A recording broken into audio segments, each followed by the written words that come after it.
ako som našla svojho muža a ako som spravila 100 000 krokov. A žien v dnešnej dobe hľadá správneho partnera. No a my ľudia chceme veci rýchlo, chceme veci teraz, ale neuvedomujeme si, že práve ten proces je to, čo nás privedie k tomu partnerovi. Ich niekoľko x rokov, ktoré som ja strávila tým, že som sa zlepšovala, tým, že som padala, tým, že som bola nešťastná, práve to ma vyformovalo v človeka, ktorý bol pripravený na to, aby nie, že ja som našla muža. Ty nemáš žiadneho muža hľadať, milá žena, ale aby ťa ten správny partner našiel. Lebo ja v období, keď som našla svojho muža, ktorého som nenašla, on ma našiel, tak ja som nehľadala nikoho.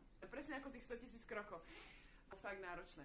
Ale tým, že som v podstate neprestala, si uvedomovala, že to nie je ani o tom dosiahnuť ten cieľ, ale je to o tej ceste. Veľakrát sa zničia naše plány kvôli tomu, aby nezničili tieto plány nás.